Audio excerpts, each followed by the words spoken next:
Boker Tov Rabotai, ce Shabbat, on lira Bezrat Hashem, Parashat Mishpatim, mais le Shabbat en lui-même, il a beaucoup de noms. Déjà, Shabbat Mishpatim, mais aussi Shabbat Shkalim, Shabbat Mevarchim, et en plus pour ceux qui font un Ta'anit Dibour, parce que c'est le dernier jour de la période de Shovavim, donc c'est un Shabbat qui a beaucoup de Kdusha. Donc on a dit Mishpatim par rapport à la paracha, Shkalim parce qu'on est veille, c'est le Shabbat qui précède Rosh Chodesh Adar, il s'appelle Shkalim, et aussi Shabbat Mevarchim parce que quand il y a un Rosh Chodesh dans la semaine, alors on bénit le mois. Comme on dit, on annonce des bonnes nouvelles, Bezrat Hashem, que Bezrat Hashem on aura un mois plein de brachot. Maintenant, on va essayer de prendre un point de la paracha et que peut-être essayer de, comme on dit, faire un lien avec les événements qu'on vient de citer. Alors on dit, la Torah commence, la paracha We'el et Mishpatim. Alors pour nous dire, Ma'el onetno b'Sinai, Afel onetno b'Sinai, parce qu'on a fini parachat Yitro, on avait lu les 10 commandements, et beaucoup de fois les gens y pensent, les 10 commandements, c'est vrai, ça a été donné sur le mont Sinaï, mais le reste, c'est pas important. Hasbi Shalom. Alors la Torah nous dit, We'el, on associait donc les 10 commandements avec ce qu'on va citer dans la suite. On dit de la même manière que ça a été donné à Sinaï, donc toutes les mitzvot de la Torah, ils ont été donnés à Sinaï.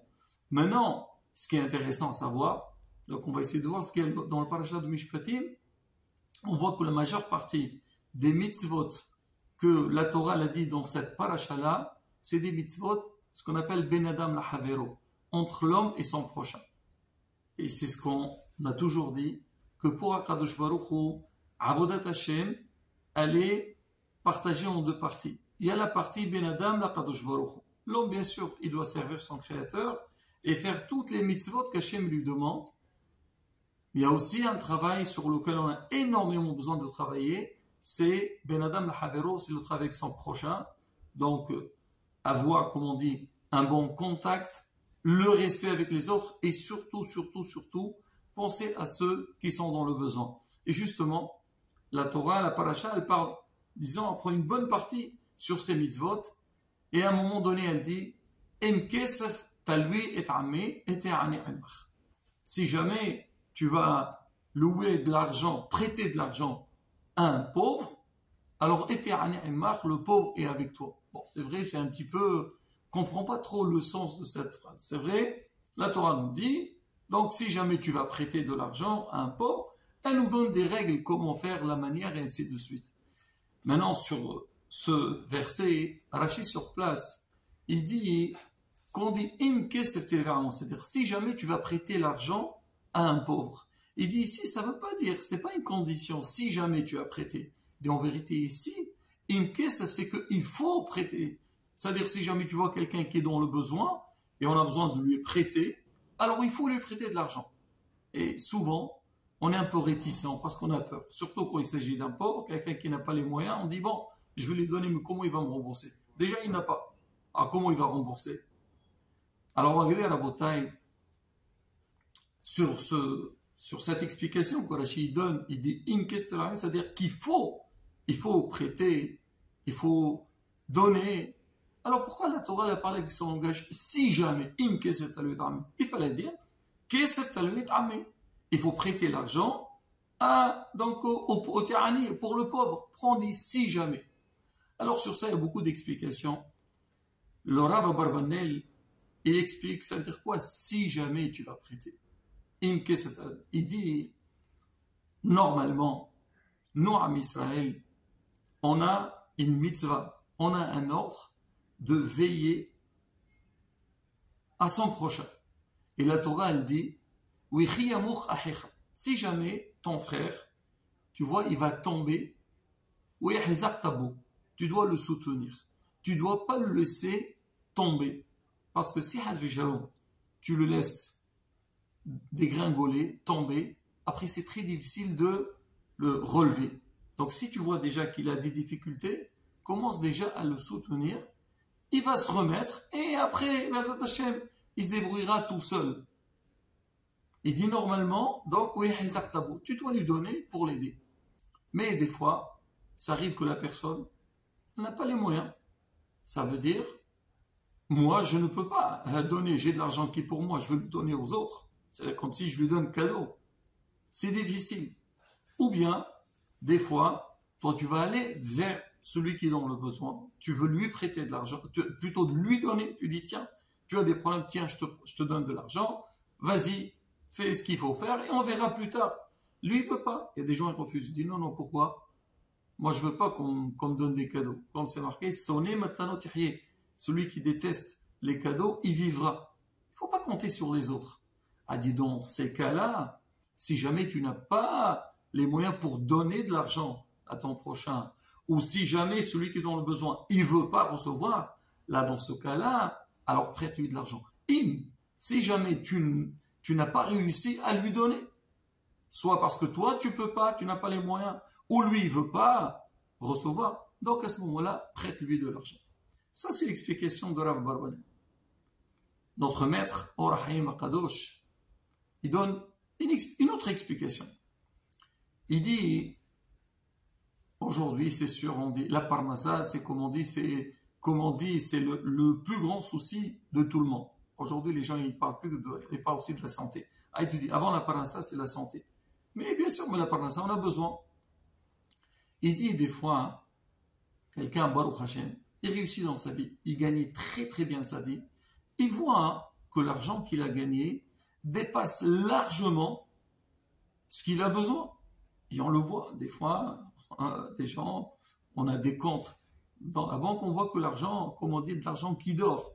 Même si on essaye vraiment de faire tout ce qu'on a besoin, mais on voit que on a, Baruch Hashem, on a plus ce qu'il faut. Alors, le Orhaim Akhatouji dit, si jamais tu vois que l'argent que tu gagnes dépasse ce que toi tu as vraiment besoin, tu dois te poser la question. Tu dois te dire, pourquoi Béhémet Hachem m'a donné tellement d'argent? Normalement, Hachem me donne ce que j'ai besoin.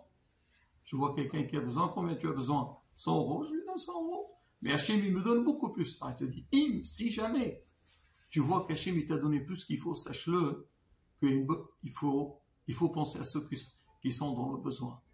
Et leur donner, veiller qu'eux aussi puissent vivre tranquillement, sans aucune difficulté. Mais il finit. Il dit le pasteur, il dit, ça veut dire quoi, le pauvre avec toi? C'est de quoi le pauvre avec toi hein? C'est que il faut sentir le pauvre, te mettre à sa place et ne pas lui donner de l'argent, parce que malheureusement, des fois, on voit des gens qui donnent, mais la manière qu'ils donnent, il méprise celui qui reçoit. Celui qui reçoit, il n'a pas envie de recevoir. Il dit, c'est quoi ça? D'accord, tu vas m'aider, mais derrière ça, tu vas me faire honte. Moi, ça ne m'intéresse pas. C'est pour ça qu'on dit beaucoup ce qu'on appelle matan basseter, donner en cachette, ou passer, par exemple, par une association sérieuse, et comme ça, le pauvre, il ne sait pas de qui il a reçu. On dit, c'est-à-dire, il faut sentir le pauvre. Il faut le sentir. Pas Stam te dit, voilà, tiens, je te donne ça. Non, non, non, pas du tout. Et là, quand tu verses cette mitzvah, tu vas aider le pauvre. La mitzvah, elle sera vraiment, comme on dit, comme il faut.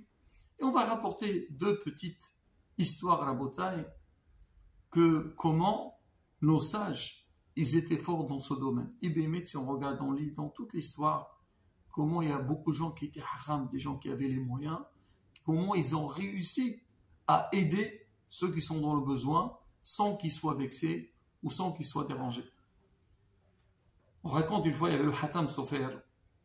Lui, on sait qu'on entend des grands dans la Torah, il faut savoir, ils n'étaient pas que dans la Torah. Ils ont toujours pensé à la communauté, aux besoins des fidèles de leur ville. Alors lui, il tournait pour ramasser de l'argent. Alors, il a entendu parler d'un grand riche, mais ce riche-là, c'était vraiment un radin, comme ça. Vraiment, il avait la main comme ça, fermée. Le rabbin, il a dit, on va tenter la chance. Ah, si on peut, lui, en fait, en vérité, c'est vrai, il va aider. Mais c'est lui qui va gagner, parce qu'il va donner, il va gagner des mitzvot. C'est un grand mérite pour lui. Alors, le Hatam Sofer, il est parti un jour où il faisait très, très, très, très froid. Il est parti un peu, donc, au début de la nuit. Et il va chez ce monsieur-là, il toque à la porte. Le monsieur, il était un peu étonné. Qui vient le soir chez moi? Et il ouvre, il voit le rab. Ah, le rab, bien sûr, on respecte les rabbins. Et le Hatam Sofer, il n'est pas entré chez lui à la maison, il est resté à l'extérieur.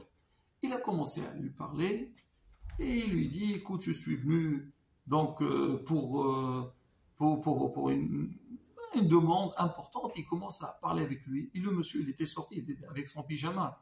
Il dit au Rav, monsieur le rabbin, vous pouvez pas entrer à l'intérieur, on discute ensemble.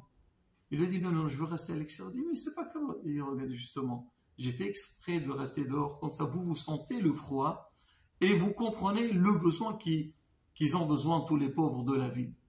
Et c'est pour ça que je suis resté dehors et je ne suis pas entré. Là, la beauté, comment? C'est-à-dire, ça, c'est ce qu'on dit, il faut sentir le pauvre. Et c'est la hafma. On raconte une autre histoire sur quelqu'un qui était très très riche. Et Bla'inara, sa maison, elle était toujours pleine de tous ceux qui sont dans le besoin. Et les gens, ils savaient. C'était une adresse, tu as besoin, tu vas là-bas, tu manges, tu prends ce que tu veux, tranquille. Et ce monsieur, toujours quand les gens y venaient, il y avait beaucoup de monde, il se mettait toujours avec les nécessiteux. Même qu'il y a les membres de sa famille, il y a des gens des fois importants, toujours il se mettait avec les pauvres, avec ceux qui sont dans le besoin. Il y avait une fois, quelqu'un, il était de passage, lui devait rester longtemps dans cette ville, et il n'a pas de quoi manger, ben, il partait là-bas. Mais à un moment donné, le monsieur, il avait honte. Il dit quoi? Je viens 1 jour, 2 jours, 3 jours. D'accord, quand tu viens 2, 3 jours, d'accord, on dit, ça passe. Mais tu es là, donc tu traînes. À un moment donné, il ne savait pas quoi faire. Alors le bar, la baït, donc le propriétaire, le richard, il a senti que ce monsieur, il n'était pas très à l'aise. Il s'est mis à côté de lui. Alors il est parti le voir. Il lui dit, dis-moi, c'est qui ici le bar la baït de la maison? C'est qui le propriétaire ici qui est en train d'accueillir ce monde-là? Et l'autre, il a dit, je ne sais pas. Justement, je suis là, je sais qu'on donne à manger, mais je suis gêné et je ne sais pas quoi faire. Il a dit, tu sais, moi je suis pire que toi. Ça fait 1 mois que je suis là et je ne sais même pas c'est qui a donné. Et vraiment, je te demande si tu peux me dire c'est qui. Au moins, je vais lui demander je vais lui dire merci pour ce qu'il me donne. L'autre, quand il a vu ça, il a dit, ah, il y a des gens comme moi aussi. Alors ça fait longtemps qu'ils sont là et ils sont encore là. Bon, moi, si je peux rester tranquille. Alors, c'est la hukma. Justement, quand quelqu'un il va donner, déjà, il faut penser à donner aux autres. Ça, c'est sûr. Si Hachem t'a donné, sache-le que s'il te donne, c'est parce que toi, tu es un shaliah, tu es un messager d'Akadosh Baruch Hu. On dit, celui qui a beaucoup d'argent, c'est comme le banquier. Le banquier, quand tu vas le voir, il va te donner de l'argent, il donne de sa poche. Non. Ce qu'il va te donner, c'est ce qui t'appartient à toi. Toi aussi, quand tu vois qu'Hachem il t'a donné beaucoup d'argent, il y a le pauvre qui vient te demander, et tu dois te mettre dans ta tête, l'argent que j'ai, il y a une partie qui lui appartient et je dois lui donner avec commander avec le sourire. Hachem, il nous aide le Hachem comme on dit, de bien comprendre cette mitzvah et bien la faire. Et surtout, on dit le mois de Hadar, c'est le mois de Mazal. On lit Parashat Mishpatim, on parle comment aider les autres. Parashat Shkalim, c'est vrai, on donnait à l'époque du Beth HaMikdash, mais aussi pour nous donner, allez, il faut donner. Il ne faut pas, comme on dit, être réticent. On va commencer un nouveau mois, à Rosh Hashanah, Bazat Hashem, aussi, la bracha. Et comme on dit, Ta'ni Debour, faire Télim de David Amelch, il n'y a pas plus puissant que ça. Consacrer une journée entière, faire Télim, avec des demandes David Amelch, Bazat Hashem. Hashem écoute tous nos tefilot. Si jamais on ne peut pas faire toute la journée, au moins, le Shabbat, mettre le point sur ça, et comme on dit, être midaber avec Kadosh Baruch Hu, avec l'espoir qu'Hachem écoute notre filote. Amen, Ken Yerason. Shabbat Shalom Vorach, Chod Shalom Vorach.